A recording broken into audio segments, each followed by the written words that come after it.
Welcome, everyone. We have two presentations today, the overview of State Library Resources Center services, and then followed by the special collections, living collections, poetical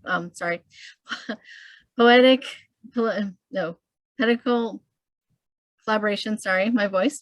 So without further ado, to save time, we will take questions at the end of each session and then the end. The overview of State Library Resources Center services, Jody Hoover and John Hewitt. Thank you.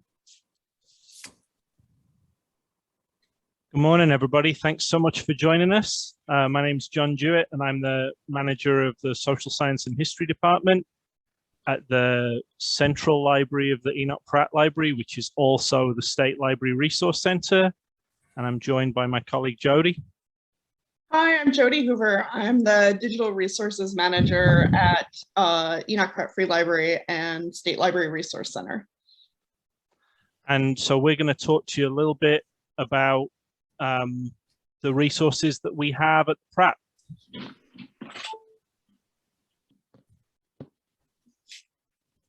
So the Pratt Library dates from the 1880s, right? In 1882, the Library Board approved receipt of a donation from Enoch Pratt, and they used that donation to build a central library, this central library on Mulberry Street, and 4 branches. And by the 1930s, that library was too small for all the people and too small for all the books. So the city bought the rest of the block, and they involved a local architect by the name of Clyde Frizz. And this building was built. And this is, as you see, the size of a full city block. There are 3 subterranean floors, as Chris was talking about prior to the session starting. 3 floors of stacks. There are 3 public floors. And it's a really substantial building with a really substantial collection. If you're excited about library architecture, the architect of record is Clyde Frizz, who is a Baltimore architect, and he built the building with his son. But the consulting architects were Tilton and Githens, who built several libraries on this model, and then Joseph Wheeler, who was the library director at the time, made the library plans available through ALA. And there are a couple of other libraries, notably Toledo, Ohio, that used modified versions of these plans. So you'll see libraries that look like this, with this kind of design, all around the country. This is the inside of the building. This is Central Hall when you come in. We just completed, it's kind of 5 years ago now, I guess, but it feels like just an extensive renovation to bring the HVAC and all the library systems up to date. The main thing we want you to know is that there are 1.75 million volumes in this building, and we want you to have access to those volumes. We want your students to have access to those volumes. Anybody residing in Maryland can get a public library card for Maryland. So we're going to talk to you a lot about the collections and services that we have, but we want you to think of the State Library Resource Center as an additional tool. In the 1970s, rather than build a state library, Maryland designated, because this building existed and its 1.75 million volume collection existed, Maryland designated the Central Library of the Pratt system as the State Library Resource Center. So we provide services to public libraries around the state, to schools around the state. We provide services already to academic libraries, and we want to tell you about those.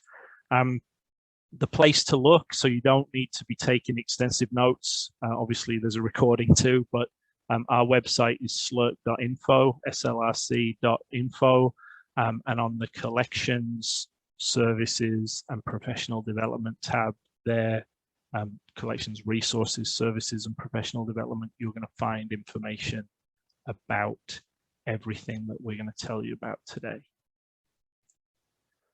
So, for instance, services tab, if you choose reference by subject there, then you're going to get a list of all the different departments. Like most urban public libraries, we're broken up into subject departments. And so we have staff that are arranged by subject specialty.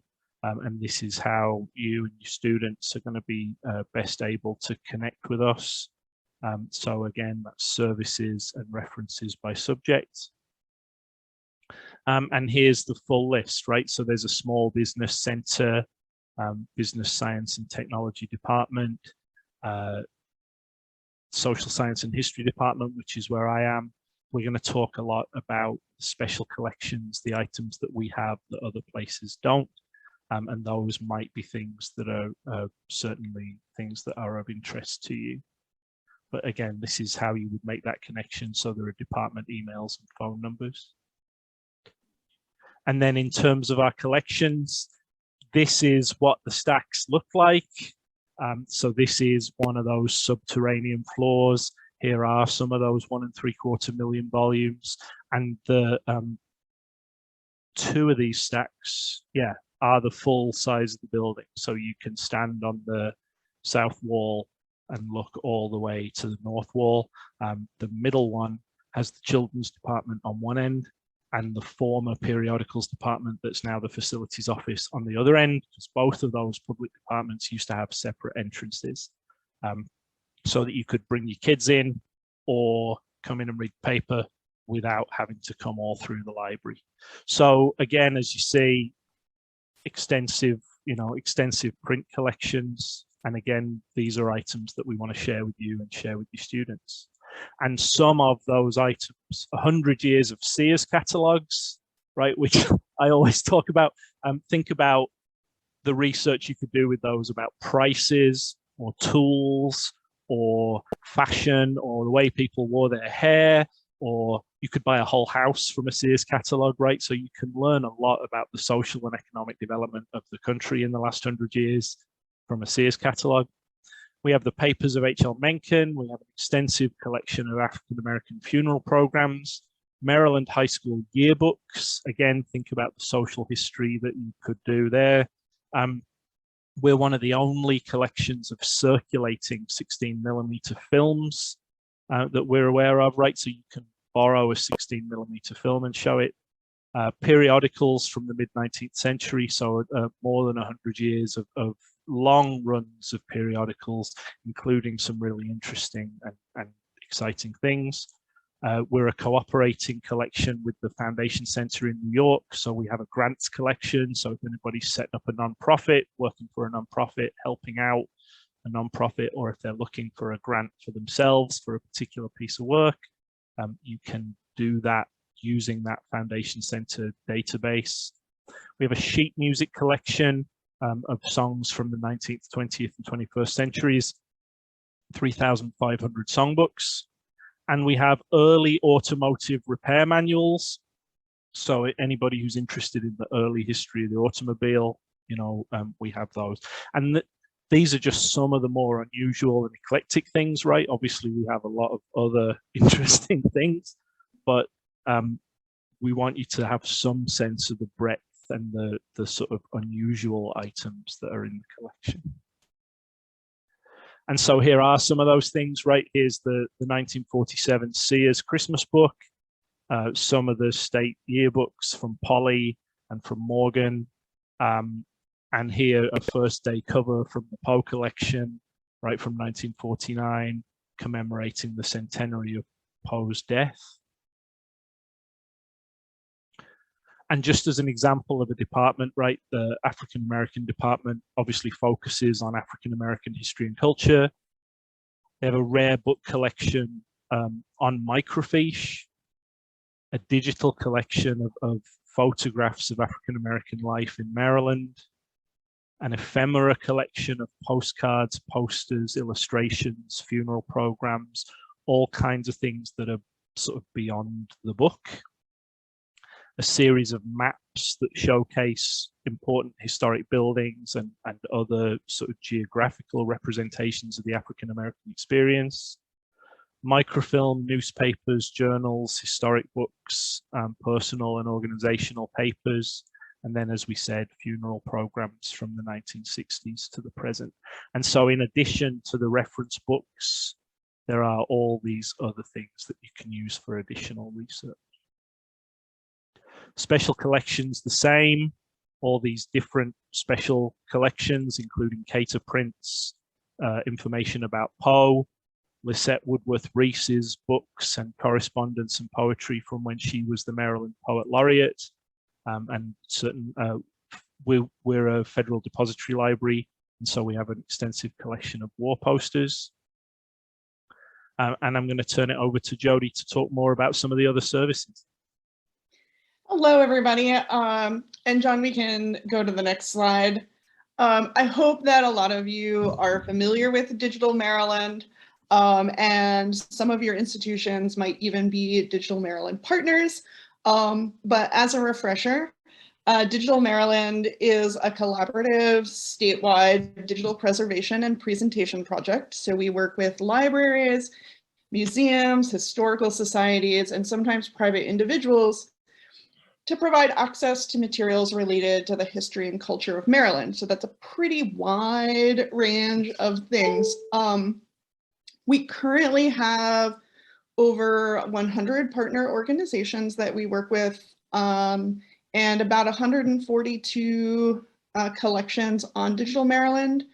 So, you know, these are from a pretty wide range of organizations. If you haven't been on lately, come check us out. Next slide. So some of the things that you could use Digital Maryland for, obviously a lot of our resources are good for genealogy and family history research. But again, for your history students, historical research, primary source materials, images for presentations, and if you're working with faculty, definitely you know, materials for publication, potentially materials for exhibitions.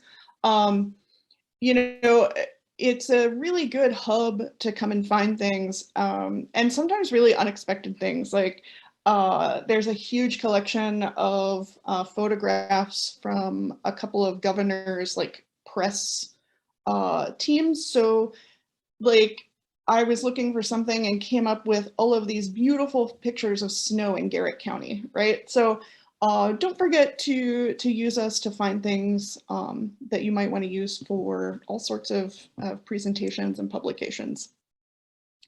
Next slide. In addition to the online presence of Digital Maryland, we also do a lot of work. Like we will talk to organizations about digital preservation projects that they want to set up. We also do in-house scanning. So sometimes that is for materials that are going onto Digital Maryland. Sometimes, you know, it's stuff that people would have difficulty scanning in-house. So oversized materials, things like that. Digital Maryland does serve as a DPLA, so Digital Public Library of America service hub, and our records are in WorldCat, so you can find things in a variety of ways that will come back to us.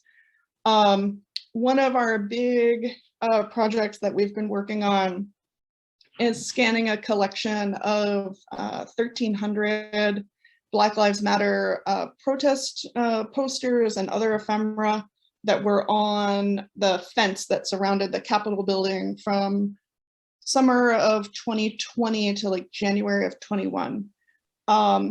We've been able to do these because of the art scanner that you see there. So that scanning bed is 3 feet by 6 feet, and it doesn't actually touch the surface. These signs were in pretty rough shape. They had been outdoors. They would have scratched traditional flatbed scanner glass. So being able to use this machine, meant that we were able to work with these materials. Next slide.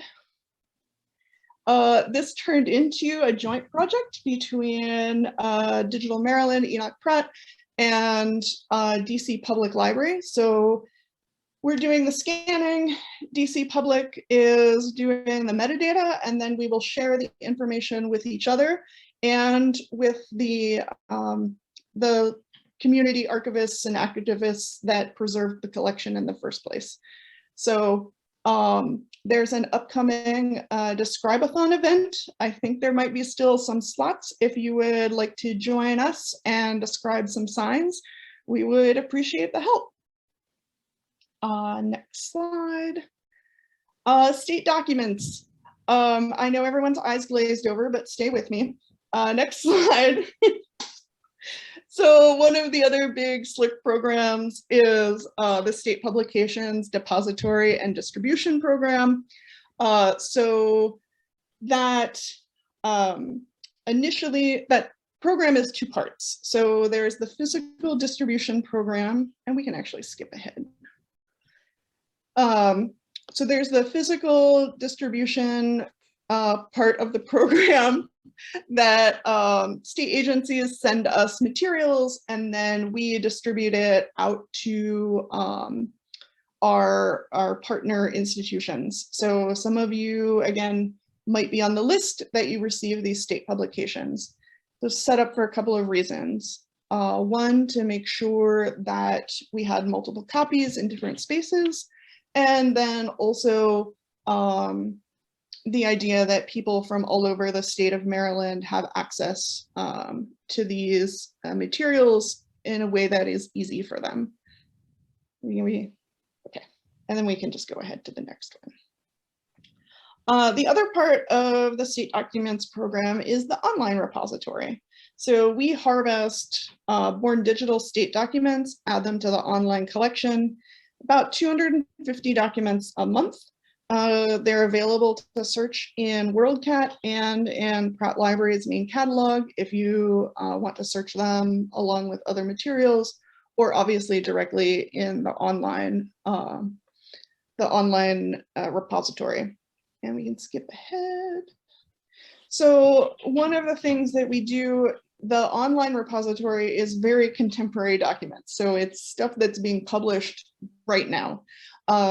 So for instance, if you're working with students or faculty who need to be able to pull state documents, we'll say related to COVID, for example, that's a thing that they're going to be able to do. And so you're able to click on, in this case, State Department of Education.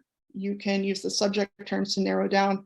So it is a really good resource if you need to find these types of materials. All right, Sailor Database Project. We can just skip past this. So the Sailor Database, these are statewide database contracts.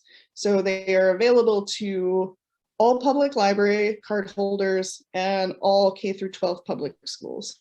And the reason why I wanted to briefly talk about them in this scenario is, one, you are probably all, or should be, Maryland Public Library card holders. So this is not the entire suite of databases, but these are available to you through the through your local public library, and they are provided as part of the state SLRC grant.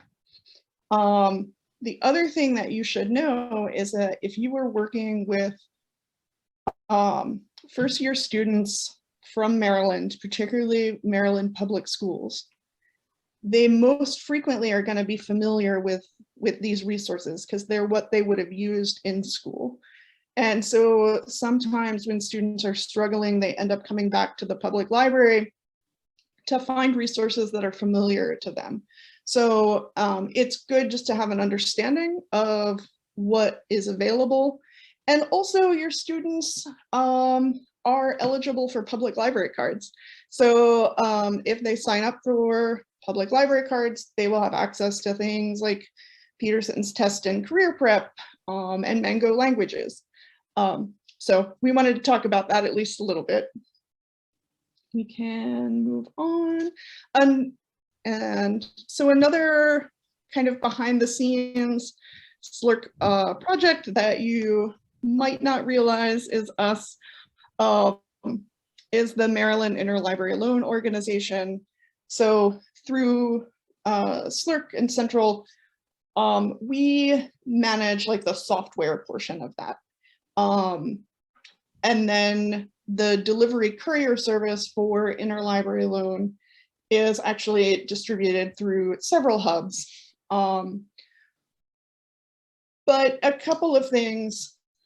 One, you know, our collections at Central are available through interlibrary loan, and we send stuff out all the time, all over the country, all throughout Maryland.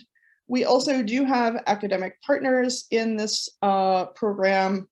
Generally, the academic partners are set up as borrow only, so they're borrowing from the various collections, and we do help out with some of the trickier OCLC WorldCat requests that they get.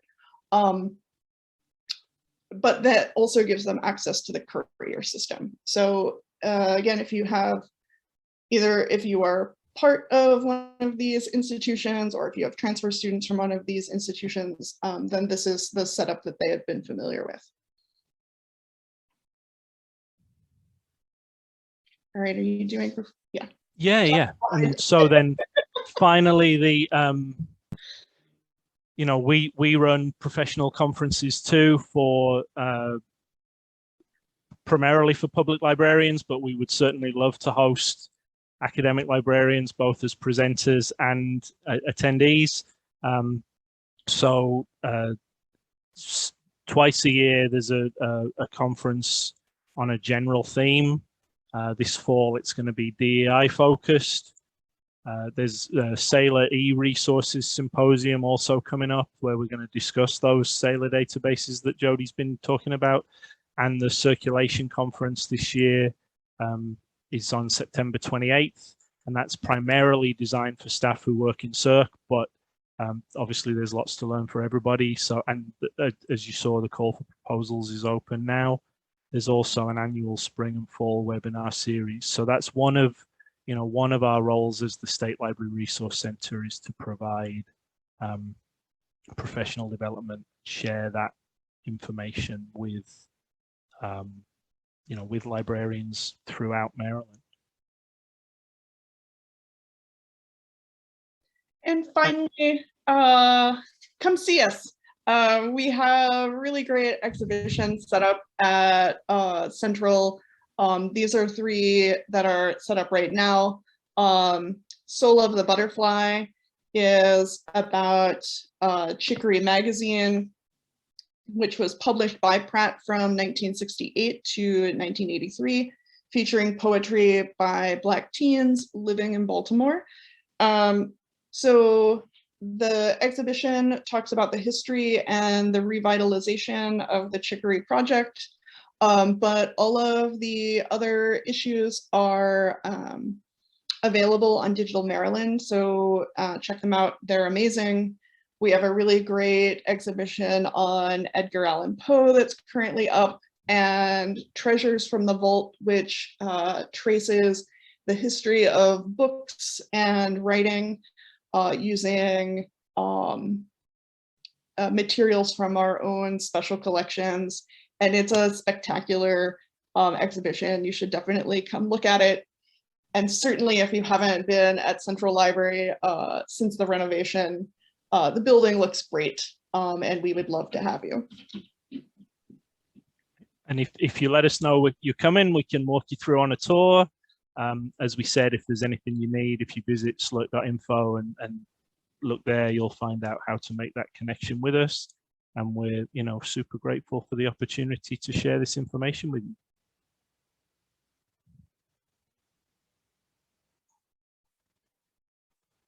Thank you so much. I think we have time for some questions now, and we'll definitely be here through the end. So if you think of something later on, let us know. I have a question.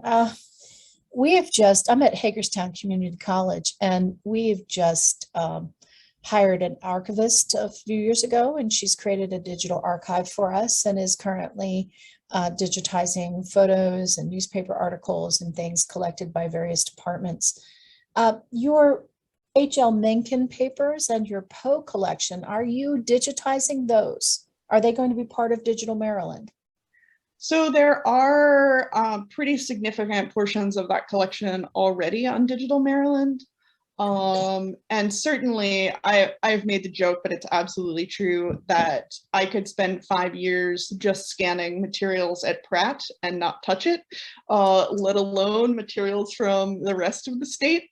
But yeah, no, both of those. And I think we're just adding some more to Poe because we did some scanning for the exhibition.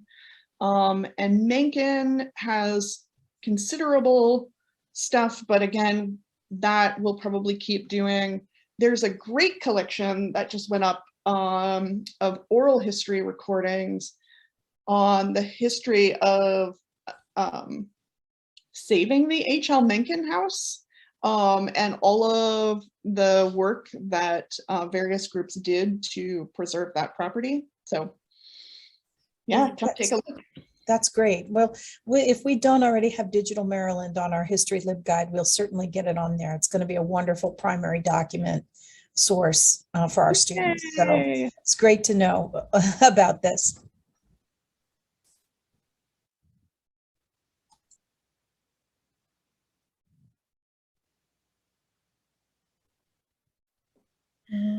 Actually, I have a question.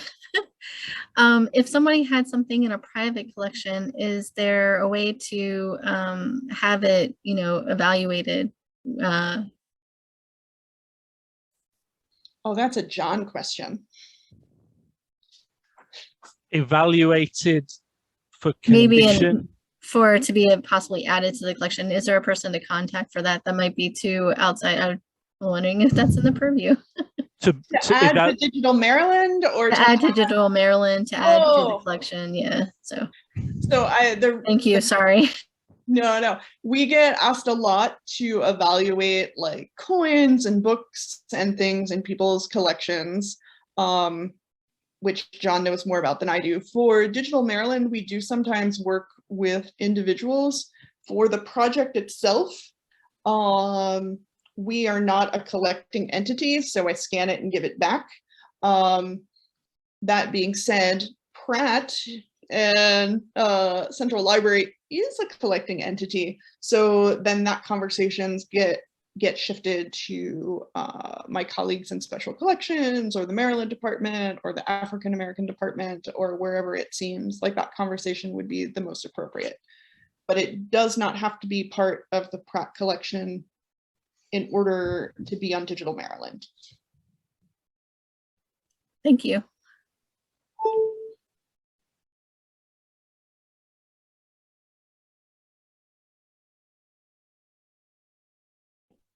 I'll see if anybody else has any additional questions.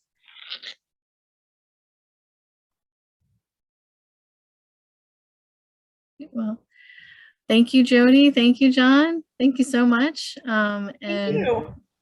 Yes, thank you. And Chris, if you're ready. I'm ready. We'll have you go ahead and share your screen. Okay.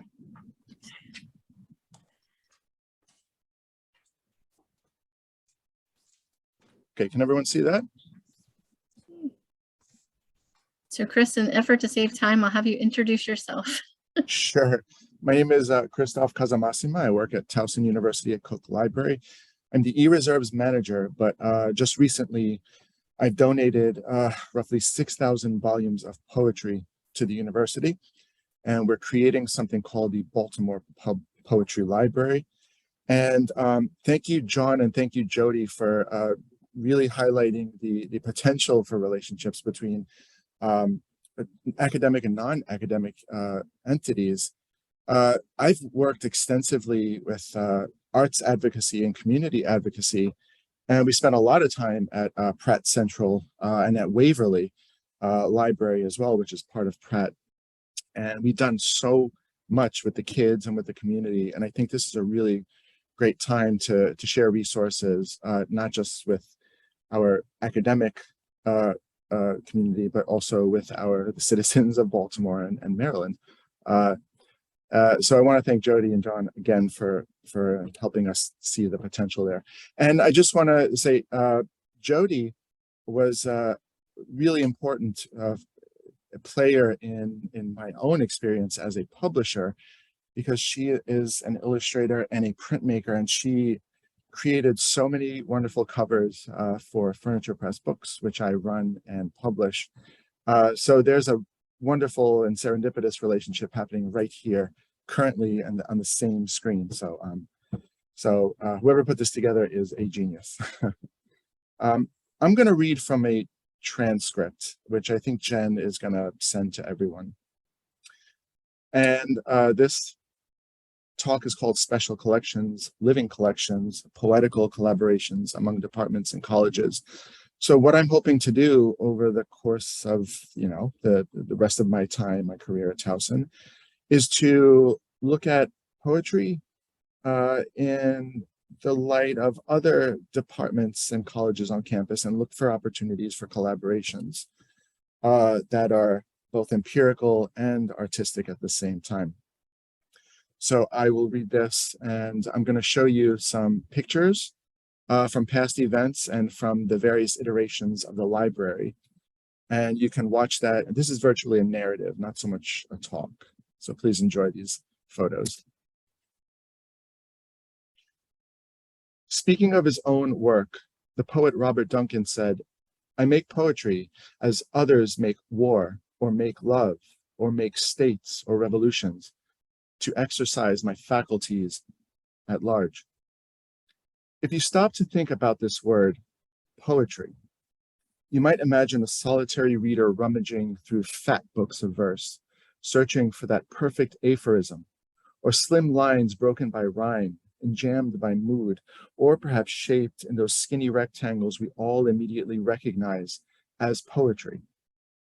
Maybe it's all just flowery language, similes and metaphors, metered or unmetered verse. But this is poetry in its manifestly superficial essence, caught up in looks and sounds. What we fail to imagine is the actual root of this beautiful but useful art, which is similar in look but deceiving in principle. Poiesis, which means generally the process of making, production, creation, or creativity and culture. To take Duncan's use of exercising the faculties, plus the work of making, or production, creation, is to form the foundation of our generative and expansive notion of culture, something living, something in flux, purposeful. Purpose, for me, is the heart of poetry. When I was very young, I thought a library was a place where books went to die. No one in my family, immediate or extended, owned or read books, not even magazines or newspapers. Those books were an anomaly to me, a stranger.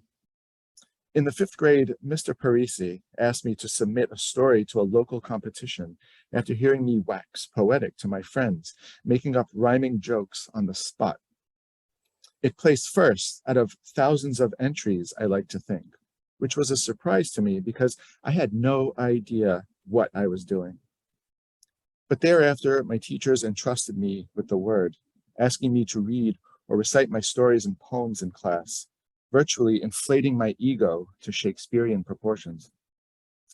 It is explicitly this inflation of ego which gives me the audacity to suggest that poetry has more than just its life on the page or in the ear, and that the ideation and crafting, composing and the debating over, the criticism, the controversies and collaborations of poetry have the unique ability to bring varied and sometimes disparate ways of thinking and doing together, to form possibilities of intermedia between disciplines and academic departments.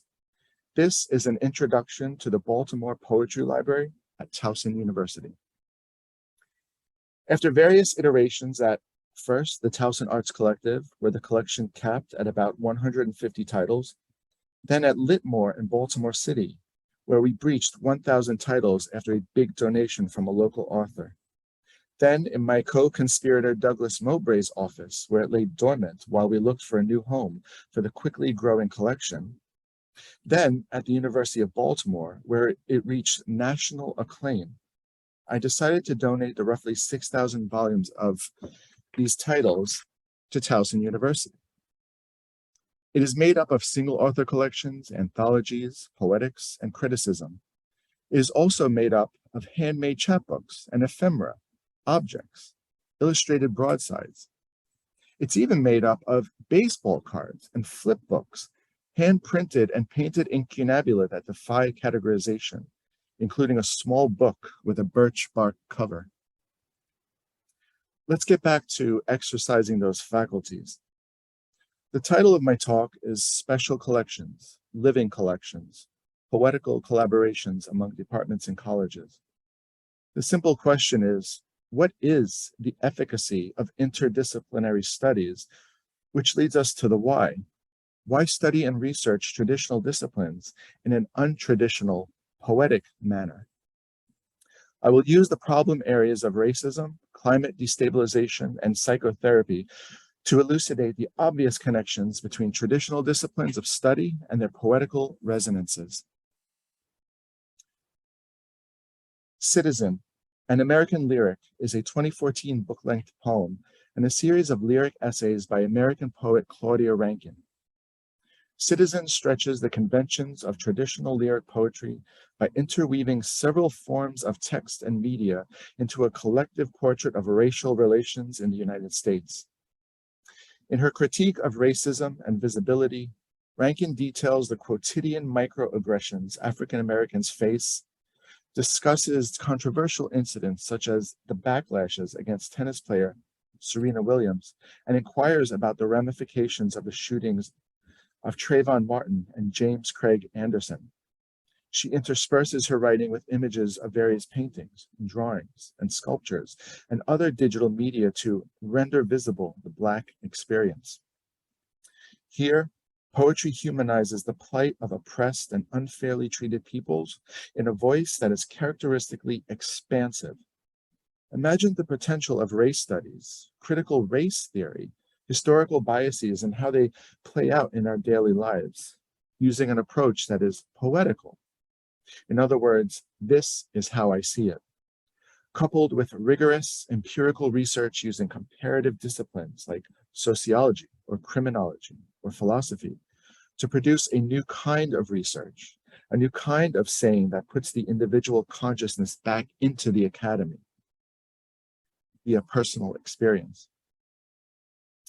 In turning to climate change, climate catastrophes, there are a number of writers who practice eco-poetics. Poetry aspires to reveal the world for what it is.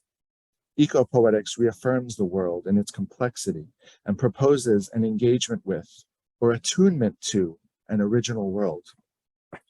One dynamic and rich and devised of a continuum of interrelations, an overlooked or missed world rarely registered in our everyday natural attitude.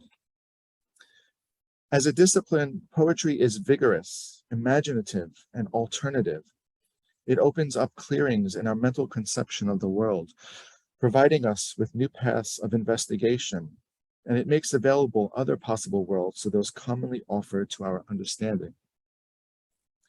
Eco-poetics extends this art form, poetry, with the intention of foregrounding an investigation into ecology.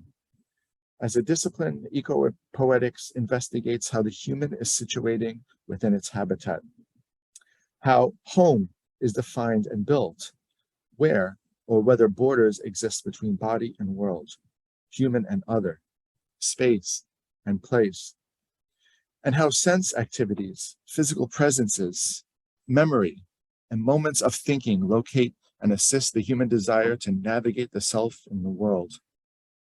Eco-poetics thus contributes to the dissident project of resistance to dominant cultural modes of thinking. Like psychoanalysis, poetry is possible because of the nature of verbal language. particularly its potentials to evoke the sensations of lived experience.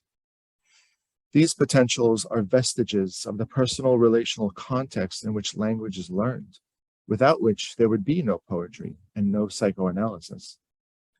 To further that elaboration, a poem might be presented to illustrate the sensorial and imagistic potential of words, after which the interpersonal processes of language development are explored in an attempt to elucidate the original nature of words as imbued with personal meaning, embodied resonance, and emotion. This view of language and the verbal form allows a fuller understanding of the therapeutic processes of speech and conversation at the heart of psychoanalysis, including the relational potentials of speech between present individuals, which are beyond the reach of poetry. In one sense, the work of the analyst is to create language that mobilizes the experiential, memorial, and relational potentials of words, and in so doing to make a poet out of the patient so that she too can create such language. The examples above are merely starting points for an interdisciplinary approach to academics. What I've yet to approach is the academic library's function as the locus of possibilities between non-literary, non-arts departments, and poetics. The question is, why the library?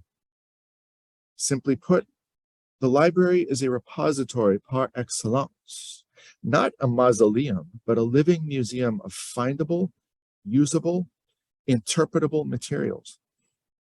In the spring of 2023, Cook Library will unveil its newest collection, the Baltimore Poetry Library, spanning 6,000 titles in various media and complexities of presentation.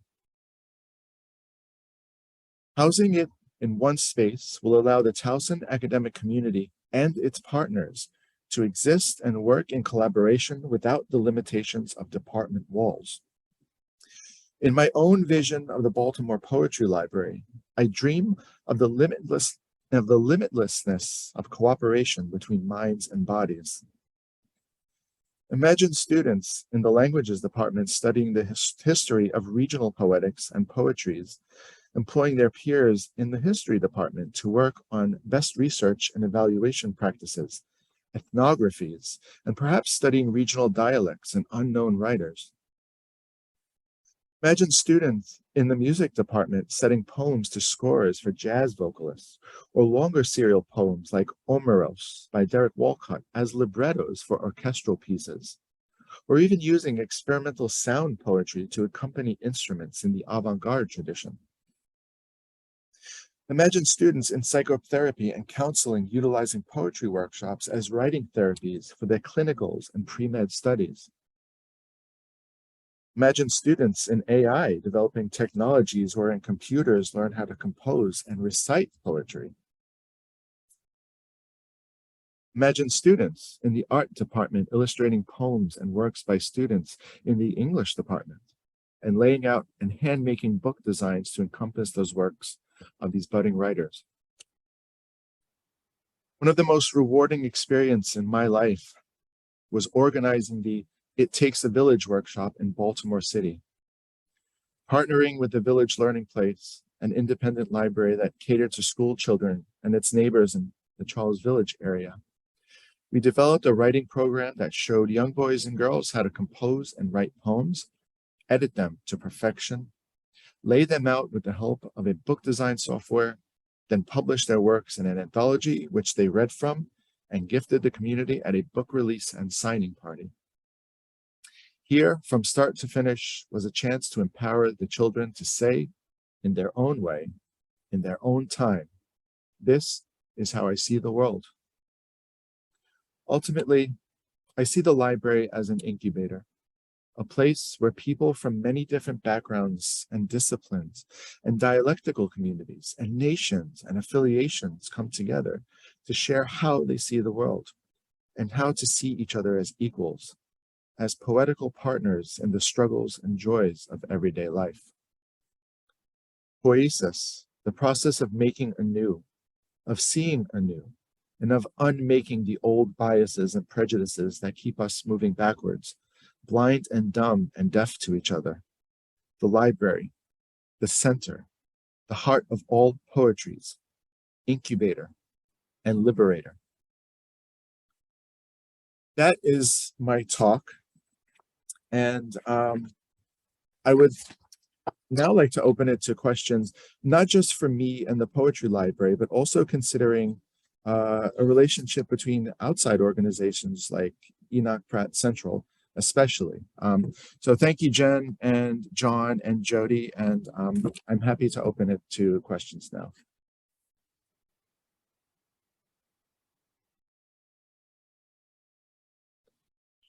I don't know if we're allowed to just jump in, but this is Jody.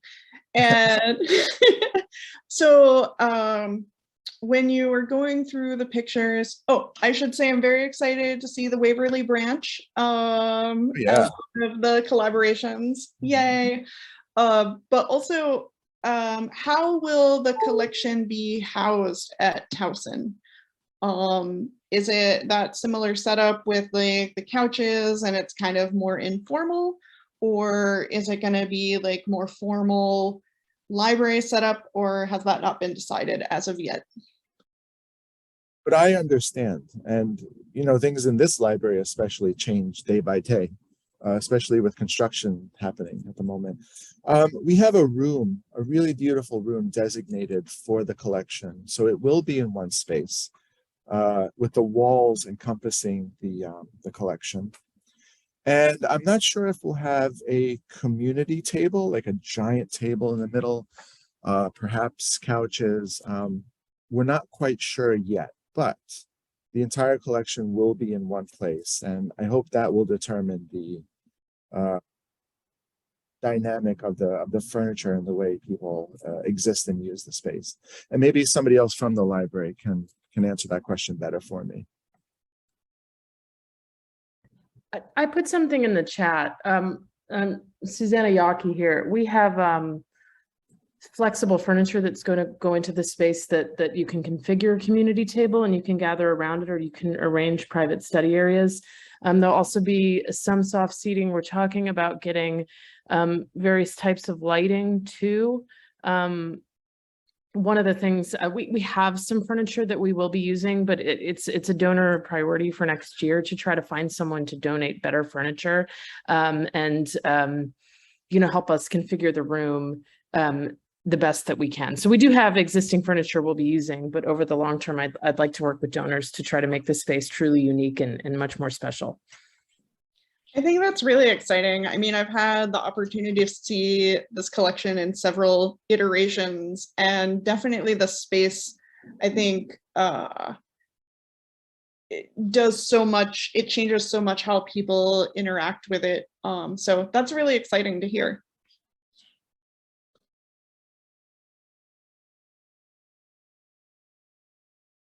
Jody, I suppose I have a question for you and for John. How do you imagine this space and this collection, which also includes a lot of Baltimore City and Baltimore and Maryland writers?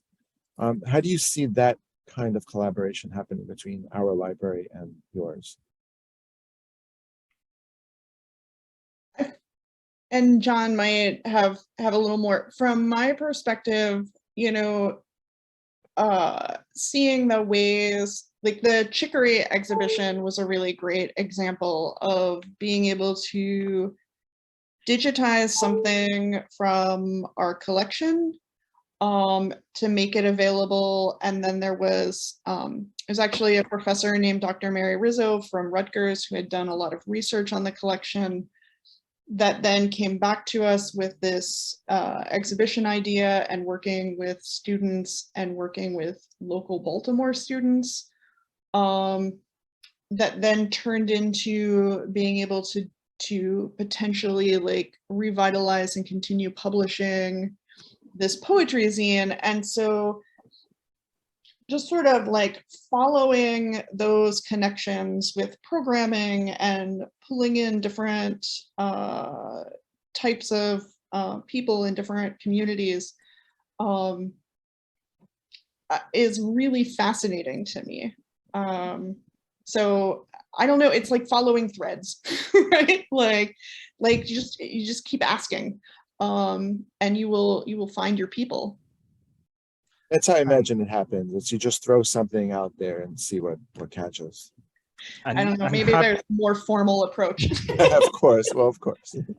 And having a collection like that too, that perhaps, you know, people like if we are working on republishing Chicory and we're gathering a set of people to write their own poetry, then giving them access to a collection of examples and walking them through all the different ways those can be prepared and presented and published has to be, you know, both as sort of inspiration and as an example of a final product, I think is really kind of interesting and powerful, right? And having that be on the doorstep is really important.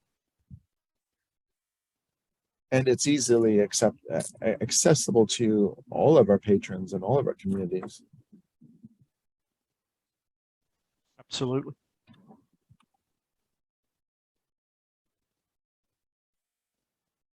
Yeah, and I think just remembering that like none of us are operating in a vacuum, right? Like, you know, what one institution struggles with doing on their own, like if we work together and work more collaboratively, you know, we can do more things, which is a really, you know, that work has always been present, but I think spending a couple of years being kind of isolated really made it apparent like how much those connections matter. I agree. This collection came here in January of 2020 and has been in boxes since. So it's only recently that we started cataloging and pulling them out of their tombs. And yeah, it's really great to actually see them, you know, in light, and it's happening. It's really happening. By the way, anybody who is interested in poetry, or at least, you know, looking at really cool examples of handmade books, hand-printed books, broadsides, ephemera, we have all kinds of weird stuff.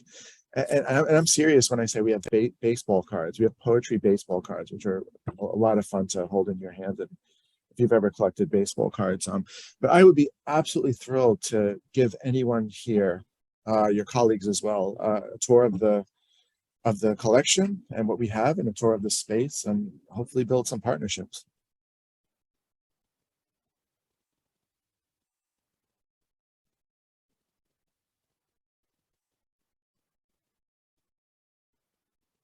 Thank you, Chris. Let's see if anybody has any additional questions.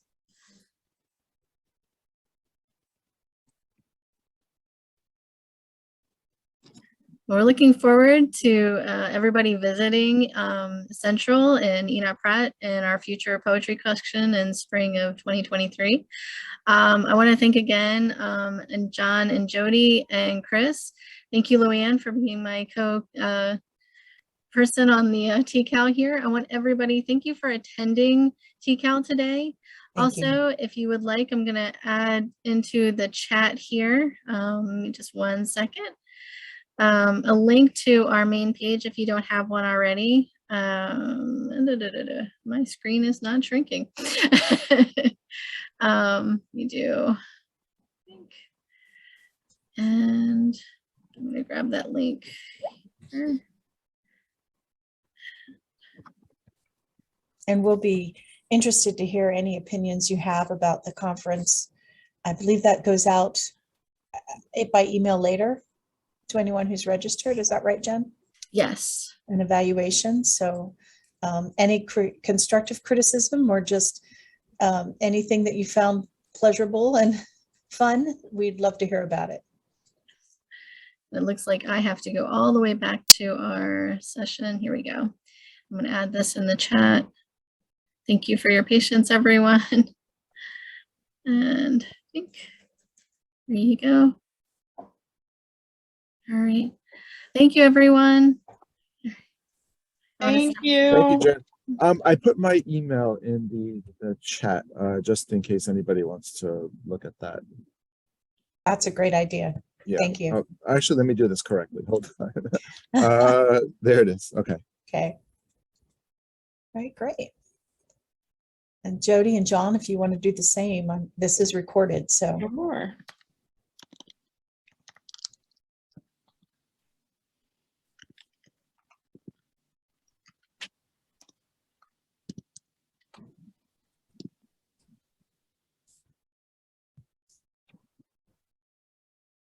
That's great. Everybody, I hope you all have a great day and hope you're going to other sessions. Thank you. Bye. Thank you. Thank you. Thank you.